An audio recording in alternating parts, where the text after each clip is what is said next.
E aí, moçada, nono ano, nós estaremos falando sobre alguns exercícios, alguns conceitos aqui, algumas perguntas e respostas sobre o capítulo 10. O capítulo 11, que vai começar logo logo, vai falar de período de ditadura na América Latina. Mas tem que ficar bem claro esses conceitos aqui do final desse período brasileiro, do período do mundo entre duas ditaduras no Brasil, para você entender o que aconteceu principalmente na Argentina e no Chile. Bacana?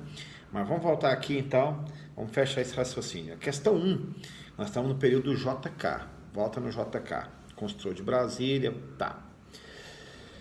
Fica claro para você, se eu perguntar assim, qual é o objetivo de JK em promover o grande slogan 50 anos em 5, é o 50 em 5, qual que é o objetivo disso?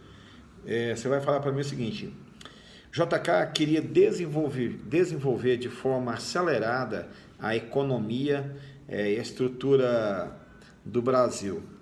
Então, para acelerar a economia, ele vai precisar de fazer empréstimos de altíssimo capital para essa aceleração.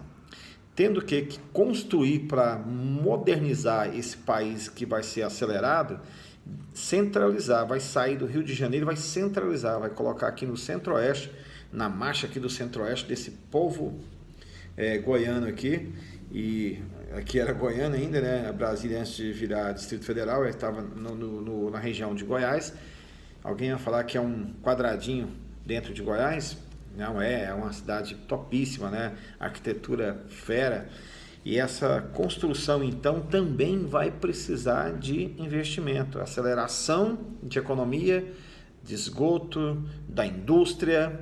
Então, assim, resumindo a ópera, você vai ter agora a condição de olhar e ver carros fabricados no Brasil, elétricos no Brasil, você vai ver indústria trabalhando aqui no Brasil, e para acelerar essa economia. Mas isso teve um custo muito grande, né? E até uma aluna no nono ano perguntou: valeu o sacrifício? Essa é uma questão muito filosófica. Alguns vão achar que valeu, alguns vão achar que não valeu. Você pode fazer a sua leitura histórica dessa construção. Quanto custou para a construção e modernização aqui do Central, né, do Planalto Central? 2. O que é o plano de metas desse Juscelino, então? Já que eu falei de modernização, ele precisava só de algumas coisas: energia, transporte, indústria, educação e produção de alimentos. Ele achava carente o país nessas questões. Então, repetindo: energia, transporte, indústria, educação e produção de alimentos. Isso aqui dá um bom material para o político, né? Falar as metas: vou melhorar a energia, o transporte, a indústria, a educação e a produção de alimentos. Top! Qual que é a falha, professor? Você está sempre falando em falha, em uma leitura ampliada, por isso nós estamos aqui para ampliar essa primeira leitura. Lá atrás nós ampliamos, para industrializar você precisa pegar empréstimo, fato. Centralizar o negócio, para centralizar o negócio, como não tem nada aqui, tem que construir. Você imagina a dívida externa, tem que aumentou com a construção de Brasília, né? 150%. Bacana. Aqui, ó, a falha seria o desenvolvimento, é muito bom, você precisa de energia, transporte, indústria, educação, alimentos, tá. Fabricar alimentos aqui, apesar que a indústria que vem de fora, quando ela vai produzir aqui no Brasil, ela conta com o fator top. Qual que é o fator top? O salário, né, da mão de obra que ela vai contratar é bem mais tranquilo lidar com isso do que no país europeu, né? Se você montar uma fábrica na Itália, no Brasil, é mais fácil trabalhar com essa ideia de exploração, de miséria no país de terceiro mundo, tá? Então as indústrias também não são fantásticas, estão ajudando o país a desenvolver, tá ganhando dinheiro e explorando a mão de obra também, né? O desenvolvimento da indústria não pode esquecer, esse é meu contraponto, não pode esquecer das questões sociais. Então, aqui no plano de metas, a gente fala transporte, educação, alimentos e as condições sociais do povo brasileiro.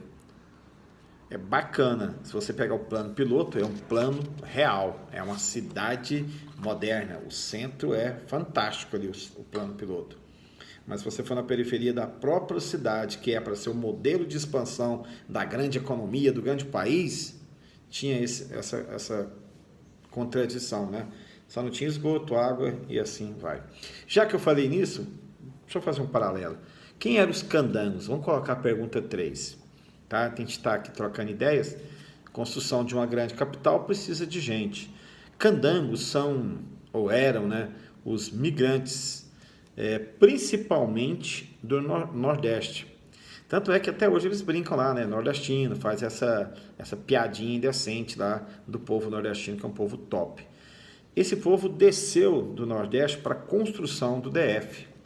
Para construir o DF, então, esse povo deu a sua vida, o seu trabalho. Só que a contradição que eu vejo aqui, já que nós estamos falando de contradição, quem era? Eram os construtores, tá certo? Qual que é a contradição? Tem também outra. A contradição topíssima aqui, qual que é a contradição? Falta de condição básica para o cara que está construindo uma cidade que é modelo. O arquiteto que faz a cidade vai fazer uma cidade chamada modelo Cidade Jardins, né? Cidade perfeita, as ruas largas, estruturada, tudo certinho. Brasília, quem nunca foi, chegou, você tem 2 lados da cidade, norte e sul. As quadras divididas certinho. Um lado é quadra comercial, outro lado é quadra residencial.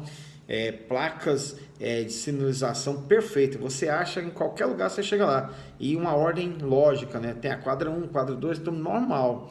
É igualzinho aqui no Goiás. Tá. Então, estruturalmente perfeita, né? Palácios bonitos, templo maravilhoso.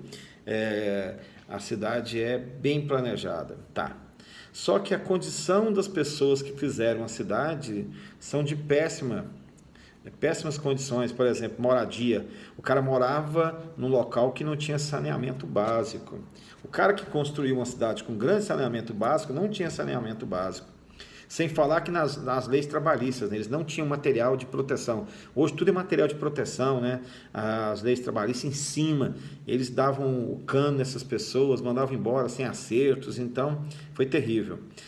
Para terminar tudo ainda, foi construído, né, a crítica da cidade. Toda vez que você quer chamar alguém de forma ofensiva, você fala de candango. Quem são esses candangos, então? São esses construtores da cidade, que depois foram afastados da cidade, vão morar em cidades que vão chamar de cidades satélites, ou seja, cidades fora do grande plano.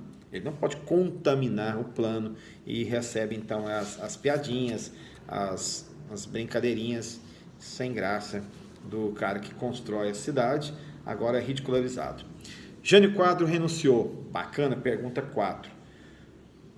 Por que foi estabelecido o parlamentarismo quando Jânio renunciou?